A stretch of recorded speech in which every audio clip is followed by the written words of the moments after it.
strength for fulfilled living.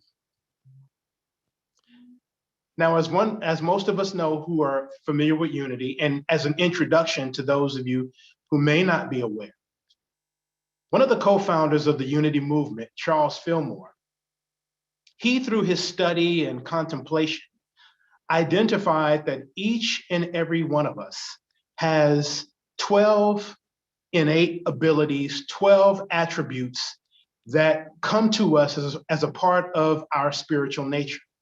These 12 attributes, these 12 capacities, these 12 capabilities, he referred to as the 12 powers. The 12 powers. And these 12 powers, they correspond with the 12 disciples of Jesus, and they correspond with 12 energy centers in the body.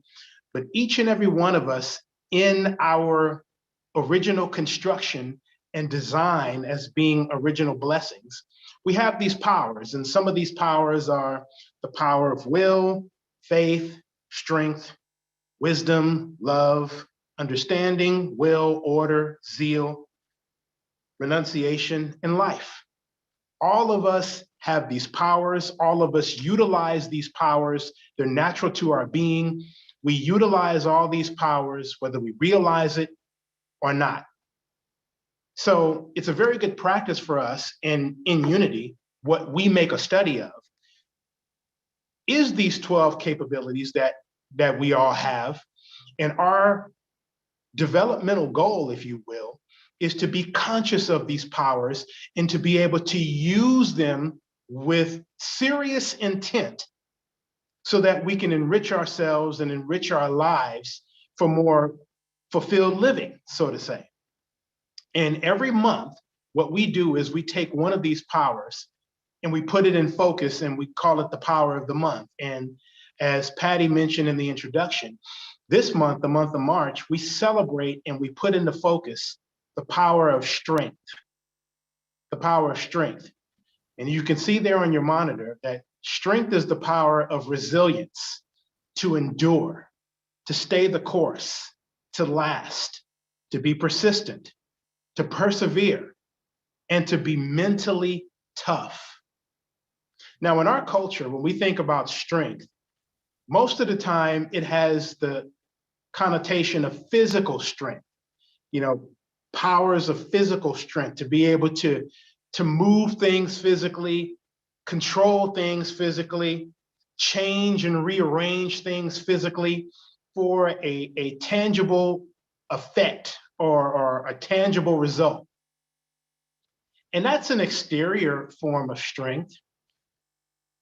But the power of strength that we're talking about, and as Sam alluded to beautifully in the meditation, it's that inner strength. And our capacity for strength, as Sam mentioned, comes from God.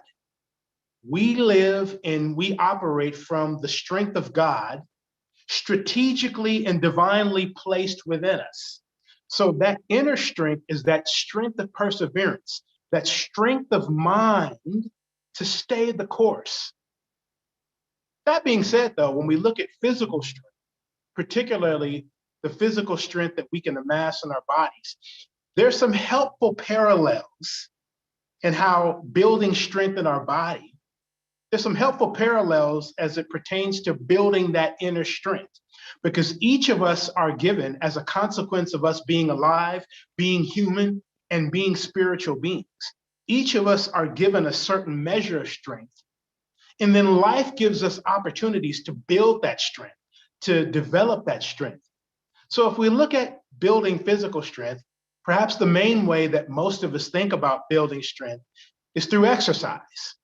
We might do push-ups or pull-ups, or we might do some sort of resistance training with weights, where we exercise the various muscles of our bodies.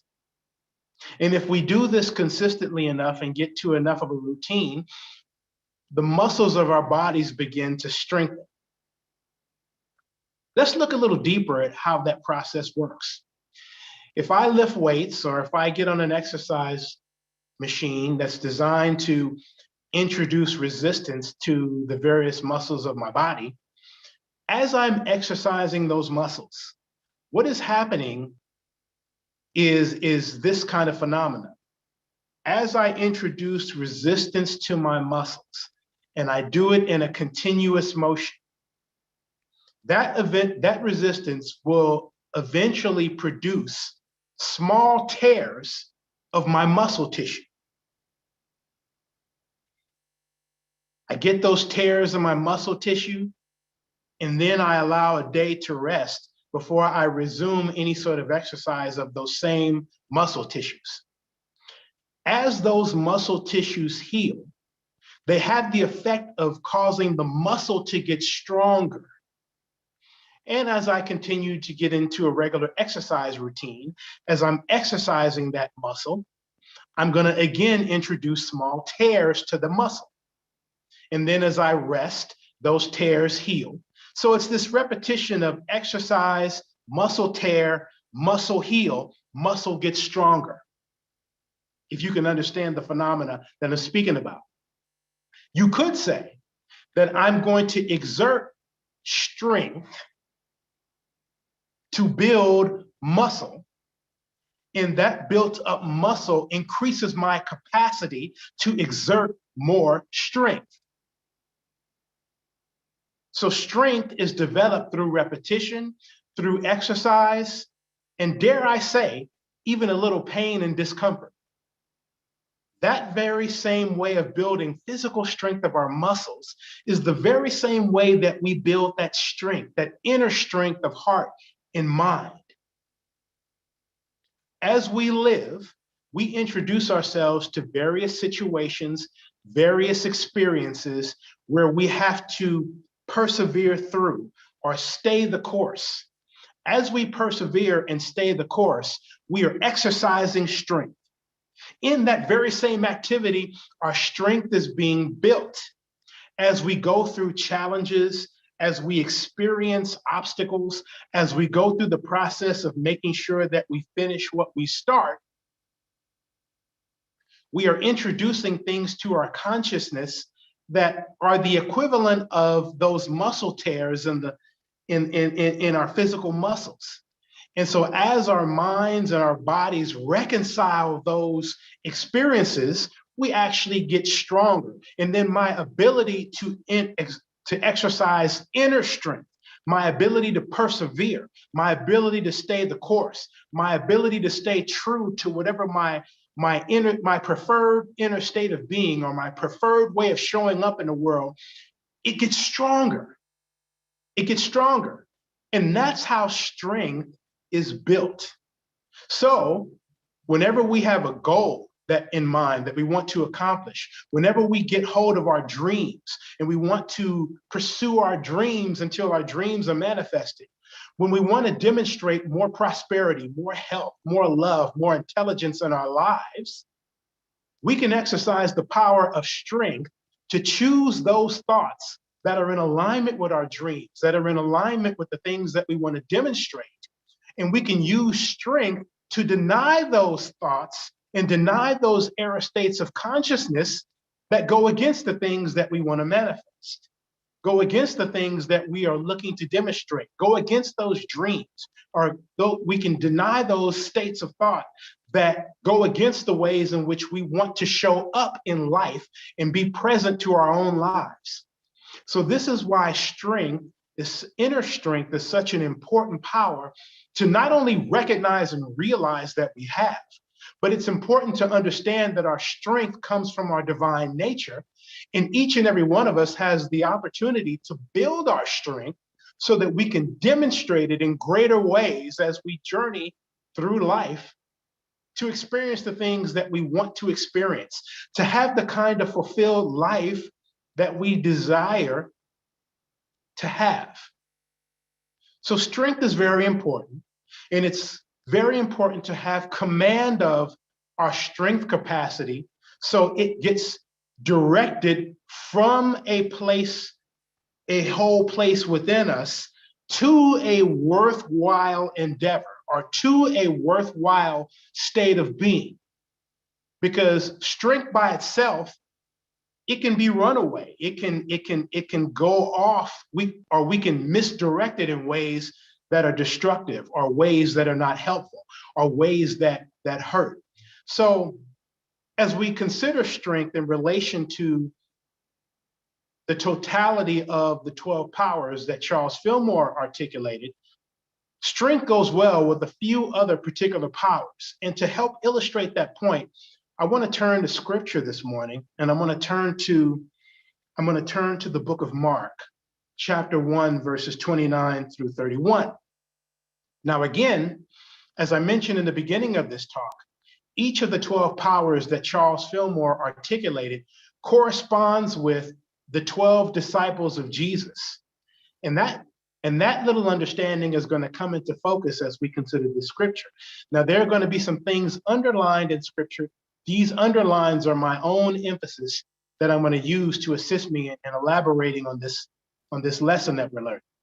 So as we read in the monitor there, as soon as they left the synagogue, they entered the house of Simon and Andrew with James and John.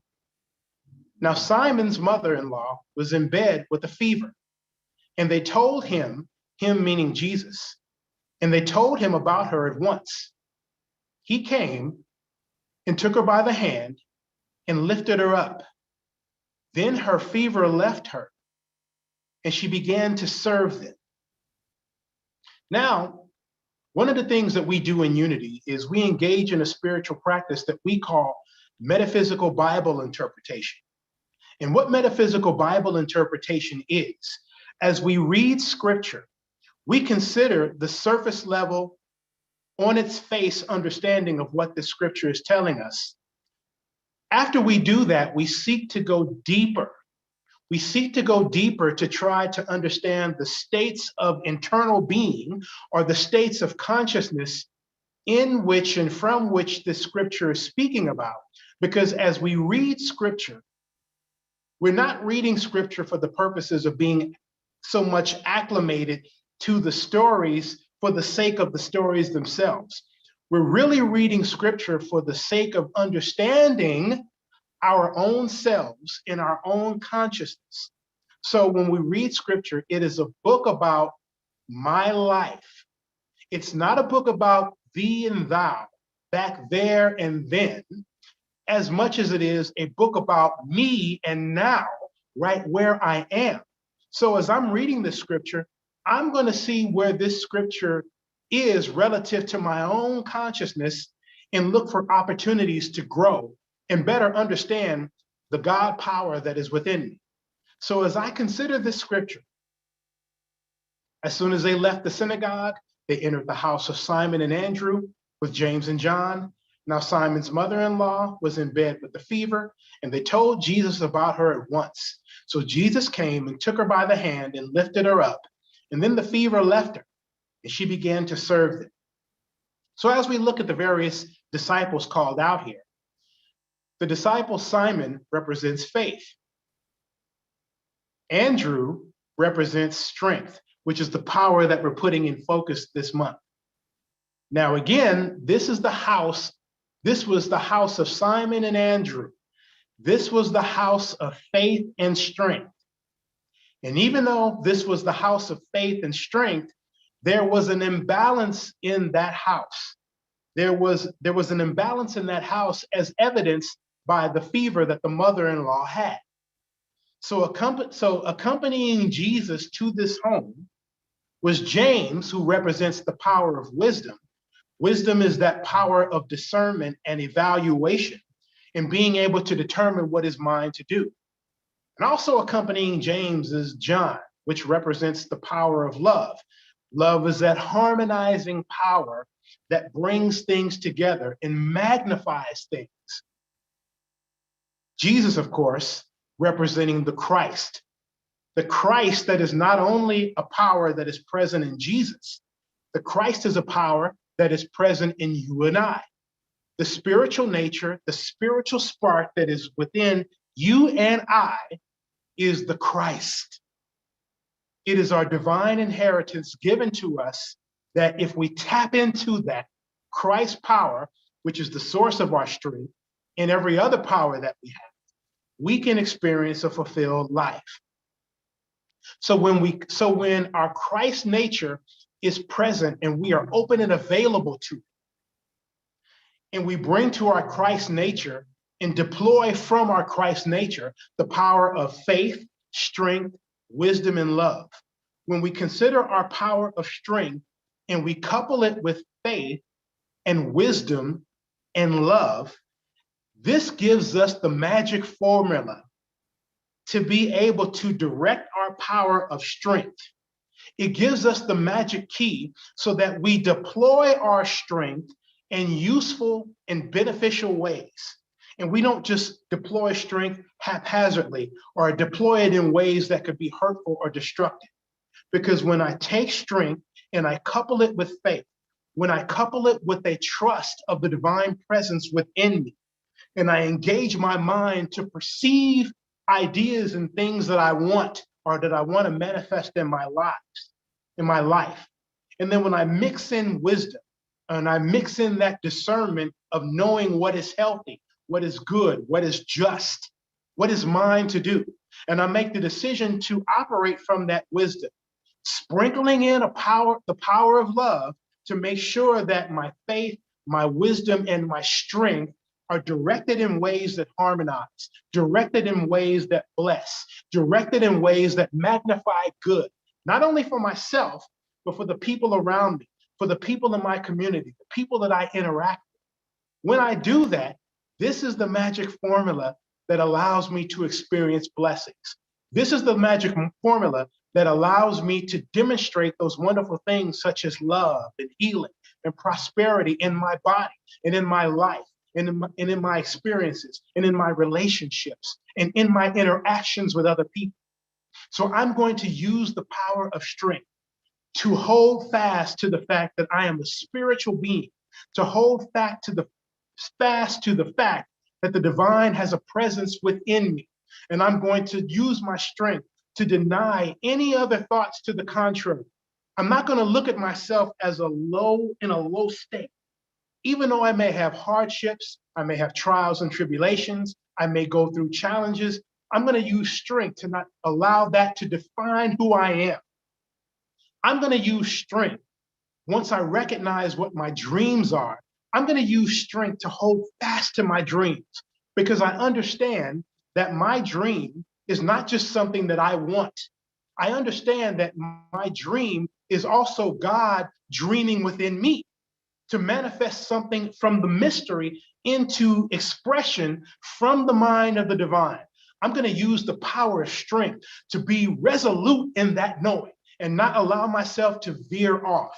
I'm going to use the power of strength to know that each and every person that I interact with is beautiful and wonderful and special. And I'm going to hold to that knowing despite the appearances of what they may show me. If they're doing something hurtful, I will certainly work with them and support them in growing from that. But it's not going to be from a place of wanting to hurt them or from a place of wanting to punish them. I'm going to use the power of strength to hold to the fact that just as they are divine in nature, just as I am divine in nature, they are divine in nature also. So I'm going to use that power of strength to hold fast to that. I'm going to use the power of strength that when I go through pain and when I go through trials, rather than allow that pain or that trial to define and determine what I can experience in my life, instead of allowing that pain or that trial to lower my gaze so that I have a low optimism about life or see myself as not enough, I'm going to use the power of strength to hold to the fact that goodness is my inheritance. And it is the divine intent for me to experience my good. And I'm going to use this pain just as in exercising those muscles, producing those tears that lead to stronger muscles. I'm going to use pain in a way that allows me to build stronger spiritual resolve so that I increase my capacity to be strong. I increase my capacity.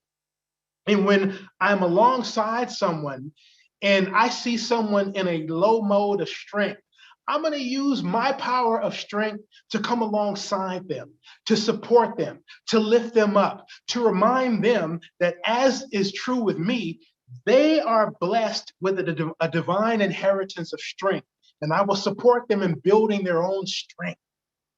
This is the power of strength and what it allows us to accomplish. It allows us to endure in spite of the challenge, endure in spite of the pain, endure in spite of the appearances. We can hold firm and fast to what is good, to what is pure, to what is whole, and hold on to it and deny any appearance of the rest, and allow ourselves to experience the benefits and the blessings that come from that. Allow ourselves to experience our good and to hold forth and hold fast. I recently heard the story of a Unity minister. A person came into the church and was in a low state of consciousness, and the minister interacted with that person in a way to where the minister held the high consciousness of holding the high vision of that person, despite the appearances. Later on, that person came back to that minister in tears, in great appreciation for how that person blessed them. Even though that person was in a low state of being from some things that they were experiencing, the minister acknowledged that situation, but fed the truth. The minister acknowledged the facts of the situation, but spoke to the truth within the person. And that was like watering that seed in the person. That was like exercising those spiritual muscles in the person. And that person gained strength to be able to see a new reality for themselves. Friends, that's what's possible for you and I. So embrace your strength. Embrace your strength. Be grateful for the measure of strength that you were given as hardwired as a part of your being, and embrace life so that you can grow it and build it and live the life of your dreams. As always, I hold you in very sacred space, and into that sacred space, I speak a simple word of prayer. Life, light, and love to you all. God bless you.